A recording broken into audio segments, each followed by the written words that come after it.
La défense aérienne du territoire est prioritaire et permanente. Et pour cause, on compte chaque jour près de 15 000 survols en France.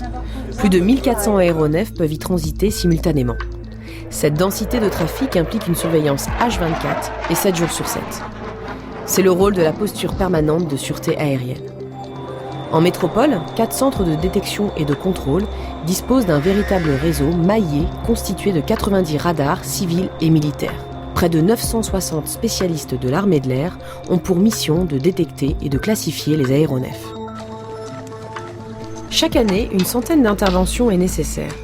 Une chaîne décisionnelle interministérielle peut donner l'ordre d'identifier, d'intercepter, d'assister chaque avion, voire de neutraliser toute menace venue du ciel. La PO, ou permanence opérationnelle, en est le bras armé. Plusieurs chasseurs sont en alerte et doivent décoller sur ordre en quelques minutes seulement. Drachenbronn, proche de Strasbourg, est l'un des 4 centres de détection et de contrôle français. Et c'est d'ailleurs en Alsace que la défense aérienne est imaginée pour la première fois. 1940, la ligne Maginot est le théâtre de bombardements incessants. Le long du Rhin, les structures de béton abritent des milliers de soldats. Leur mission est de repousser l'offensive allemande. Mais leurs efforts sont vains. Les stratèges militaires du Troisième Reich contournent l'obstacle infranchissable. Un règne de terreur commence. À la Libération, la France prend conscience que l'intégrité de ses frontières passe par la modernisation de son armée. La toute récente armée de l'air se tourne vers l'avenir. Le progrès industriel entraîne l'apparition des premiers réacteurs, l'aviation connaît un essor fulgurant. Et c'est logiquement que les moyens de détection évoluent. Dans un climat de guerre froide, il devient essentiel d'observer le ciel en permanence. La défense aérienne est née. Le Horwald est l'un des ouvrages de la ligne Maginot. Il est choisi en 1952 pour accueillir le centre de coordination du trafic aérien. Sa situation géographique privilégiée en fait un site idéal. Mais ce n'est pas son seul atout. On profite de ce qui a été construit il y a plus de 70 ans pour continuer à faire vivre une base aérienne qui a été implantée ainsi dans les années 56, en profitant justement des structures de la ligne Maginot pour mettre à l'abri ses personnels. La mission de la base aérienne 901 est d'assurer la circulation des aéronefs militaires. Benoît est spécialiste 32 au sein de l'armée de l'air. Il est contrôleur aérien. Au départ, je voulais être mécano-avion. Et ils nous ont fait une présentation de toutes les spécialités sous-officiers qui existaient. Et comme j'avais plusieurs choix, dont contrôleur aérien, et la présentation m'avait plu, donc je me suis dit, bon bah, ça a l'air plutôt intéressant, je vais me lancer là-dedans. Et donc c'est comme ça que j'ai découvert le contrôleur aérien, mais j'y pensais pas du tout avant. Une nouvelle journée commence, une journée pas comme les autres, et c'est son quotidien. Tous les jours sont différents en fait. Quand on se lève et qu'on part au boulot, on sait pas ce qui va nous arriver. On ne sait pas combien d'avions on va avoir à contrôler, les types de missions à faire. Tous les jours, ça se renouvelle et c'est justement ça le plus intéressant dans ce métier, quoi. C'est que c'est l'inattendu. Parmi les différents centres de contrôle français, certains ont une particularité, le travail en sous-sol. Chose que l'on oublie vite avec le temps. Pendant la formation, on dit voilà, il y a certaines bases qui vont être enterrées. On ne se rend pas bien compte, on ne sait pas exactement comment c'est la vie tous les jours là-dedans. Alors les premiers jours c'est un peu impressionnant, un peu déroutant, mais à force d'y travailler, on s'adapte et on n'y pense plus, quoi. À l'heure de l'embauche, c'est le chassé-croisé au portique. Ici, pas de silence radio, les opérateurs restent à l'écoute 24 heures sur 24.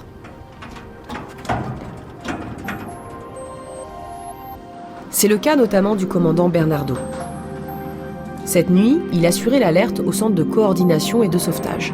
Cellule annexe à la salle de contrôle, elle est indispensable à la chaîne des secours des aéronefs en détresse. Lors d'une opération d'un crash aérien, le centre de coordination et de sauvetage, c'est le point central à faire. Toutes les informations vont converger vers le CCS pour que l'on puisse déterminer de manière précise la zone probable d'accident et pouvoir ainsi faire converger l'ensemble des moyens et des secours dans le but de sauver des vies le plus rapidement possible. La fréquence pour la zone de Drachenbronn est de 6 à 700 alertes par an. Une trentaine d'opérations nécessitent la sortie des secours.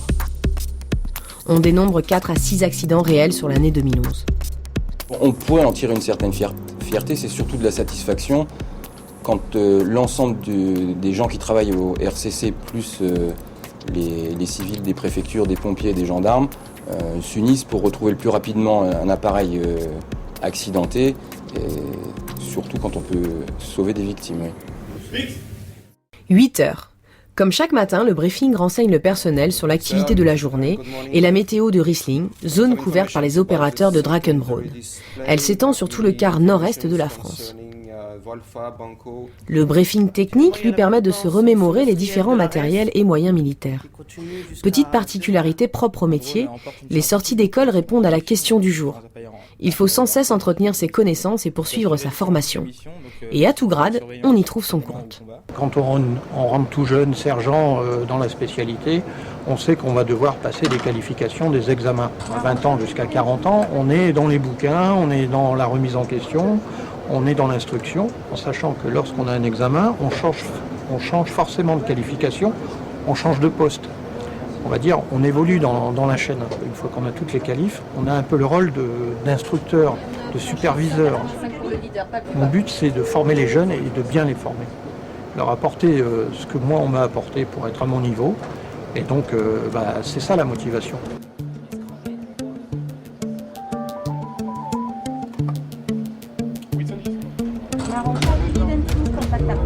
La salle de contrôle. Véritable cœur névralgique du dispositif. Les travées marquent les différents postes de la chaîne de réaction. Ici, chacun son rôle. Une cabine attire le regard. Les élèves qui sont monités, justement, quand ils viennent en salle pour travailler sur du réel, on leur met ça pour dire que c'est la cabine élève. C'est une forme de... C'est très ludique, quoi. C'est pour montrer aussi, voilà, justement, qu'il n'y a pas de stress à avoir parce que c'est vraiment très important d'être concentré. En tant que contrôleur, on débute par une qualification contrôleur opérationnel, c'est la base. Les jeunes élèves sortis d'école sont contrôleurs opérationnels. Ils sont capables d'effectuer des missions simples de liaison, 1 à 2 mouvements. Ensuite, au fil des années et au fil des qualifications, des examens théoriques, on acquiert la qualification de premier contrôleur, où là on accède à différents postes, comme le poste multiservice. On peut également effectuer les phases de ravitaillement en vol. Et ensuite, au terme d'une quinzaine d'années, on passe une qualification de maître contrôleur qui permet ensuite de tenir le poste de chef de section qui chapeaute toutes les positions de contrôle. Donc le maître contrôleur est le chef de tous les contrôleurs dans la travée circulation aérienne militaire. C'est un métier qui se construit sur toute une vie. Maintenant, dans les possibilités offertes aux contrôleurs en deuxième partie de carrière, il y a effectivement la WACS. Donc ça se fait pas forcément dès qu'on entre dans l'armée de l'air, mais ça va relativement vite.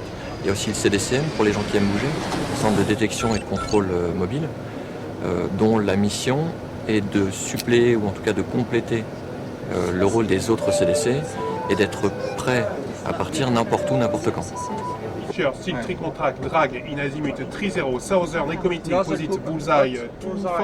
Pour les plus aguerris, c'est le rush. Une BFM, entraînement au combat des chasseurs, est en cours. S'il ne s'agit que d'un exercice, les vols, eux, sont bien réels. L'idée, c'est justement de s'entraîner suffisamment pour ne pas avoir de stress ensuite. Il y a forcément du stress. On est des êtres humains, on n'est pas capable de tout gérer en permanence, instantanément. L'entraînement permet de pallier ce problème-là. Plus on s'entraîne, j'allais dire meilleur on est, mais en réalité plus on s'entraîne, plus on sera prêt à faire face à une situation incongrue. Il y a effectivement un stress qui est plutôt le moteur du personnel qui va lui permettre d'être vigilant à tout moment et d'optimiser ses performances et ses compétences et ses connaissances et les mettre au profit des équipages militaires.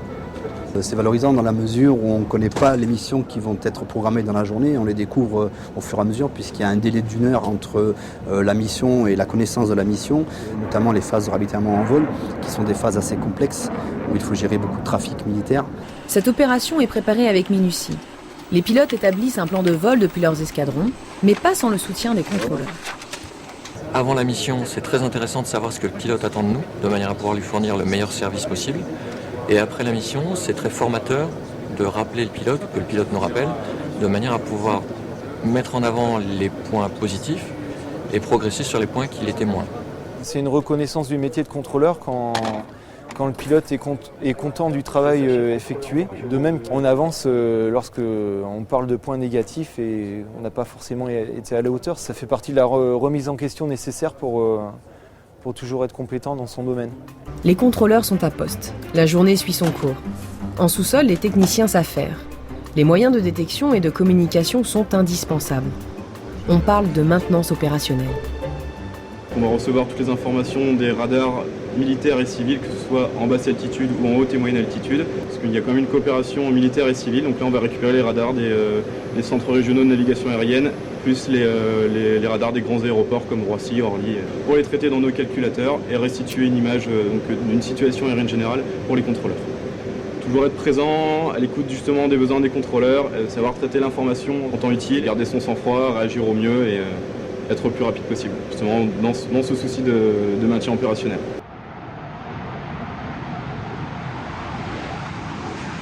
Sur les bases équipées de pistes, on parle de radars basse altitude. Ils permettent de gérer l'approche des aéronefs. Pour mener à bien sa mission, le centre de contrôle récupère les informations des radars civils et militaires. Aux abords de la base aérienne 901, l'ARES est un radar haute et moyenne altitude. Ici, il faut montrer patte blanche. Du bon fonctionnement de ces systèmes dépend la circulation aérienne. La maintenance des radars se divise en deux parties. Il est important de prévenir tout dysfonctionnement. Et c'est en conduite ou temps réel que les techniciens entretiennent les machines. Lors de panne, on parle de maintenance curative. L'interaction entre les centres de contrôle permet alors d'assurer la permanence. Mais la situation doit être rapidement rétablie. Réactivité est le maître mot. Le contrôle aérien requiert beaucoup de spécialistes et d'installations complexes. L'environnement dans lequel travaillent ces personnels doit être climatisé, alimenté, raccordé. Il y a des gens qui vont permettre d'avoir de l'énergie en permanence. Donc ça, c'est super important. On ne peut pas se permettre d'avoir une coupure, ne serait-ce que d'une demi-seconde pendant qu'on travaille. On a des gens qui vont s'occuper de la radio. Ça a l'air de rien, mais un contrôleur peut travailler sans aucun moyen tant qu'il a de la radio. On est capable, si on n'a que la radio, de dire à un pilote « Attention, j'ai plus rien, il faut vous débrouiller pour rentrer chez vous comme vous pouvez ». En revanche, si on perd la radio, on ne sait plus travailler. Il faut donc contrôler et entretenir un ensemble de gaines de soufflage, de réseaux électriques. L'occasion pour les techniciens d'accéder aux entrailles de l'édifice, comme dans cette galerie baptisée Galerie de Djibouti. Et pour cause, la température s'élève ici à 40 degrés. Les installations opérationnelles, elles ont besoin d'être refroidies en permanence. Pourquoi ? Parce que dans l'ouvrage en terrain, il y a des apports de chaleur, d'énergie. Et toute cette énergie, à un moment ou à un autre, il faut bien l'évacuer à l'extérieur pour éviter que les calculateurs ne chauffent. On va récupérer de l'air extérieur. Cet air extérieur, on va la mettre en condition, c'est-à-dire qu'on va la refroidir, on va la déshumidifier, on va la réchauffer si besoin. Et puis ensuite, on va injecter ça dans les différentes salles où il y a besoin de climatisation.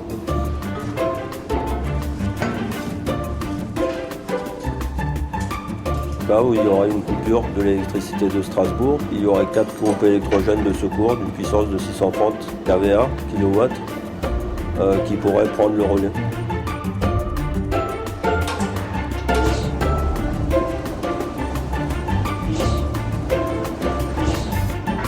Si on est indépendant au niveau énergie, au niveau climatisation, il faut être également indépendant au niveau alimentation en eau du souterrain.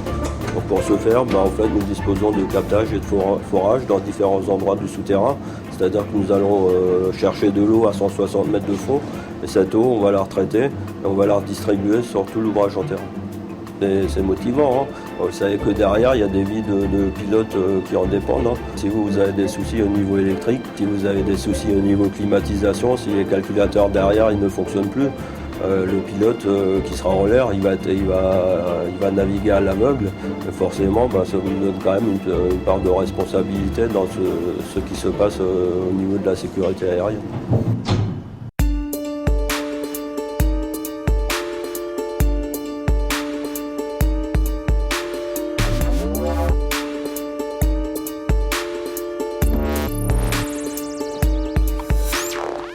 C'est ça, Loïc ? Oui, le CSA, écoute. Alors j'ai une piste en provenance d'Allemagne mis en Fox, mais j'ai aucune information dessus. Ok, tu la baptises Fox Hotel, tu regardes dans les plans de vol en attente si toi aussi il y a un IFF ou un plan de vol correspondant. Et tu te renseignes auprès de Reims. Et bonjour, c'est Loïc Drakenbron. J'ai une petite question. J'ai un appareil sud de Strasbourg, une quinzaine de nautiques en 1162 au transpondeur. J'ai aucune information. Ok, pas de contact. Merci beaucoup. C'est ça, Loïc? Oui, le CSA, écoute. Alors, pour la piste intermarquée, ce serait un Air France 257. On a 310 minutes pour Paris. Et donc, perte de contact radio avec les civils. Ok, tu surveilles son comportement. Je rencontre le chef contrôleur. Bien pris. Chef contrôleur du CSA. Oui, j'écoute. Oui, la piste intermarquée provenance Allemagne. Ce matin, un avion de ligne retient l'attention. Le CNOA est immédiatement averti par le chef contrôleur. C'est le centre nerveux de la défense aérienne française. L'ensemble des centres de contrôle y est rattaché. La Haute Autorité de Défense Aérienne évalue la menace et ordonne les missions d'interception. Sa décision est sans appel. Vous envoyez la PO, vous passez directement à une mesure d'interrogation visuelle, interrogation radio. Oui, la mic de chef contrôleur. Vous faites une interrogation radio sur 121.5 sur la piste que je vous intermarque. Ouais, la 5, tu m'écoutes? Oui, la 5. Vous allez prendre en compte la PO de Creil, Raglan X-Ray. Vous allez engager la Mike Echo 342.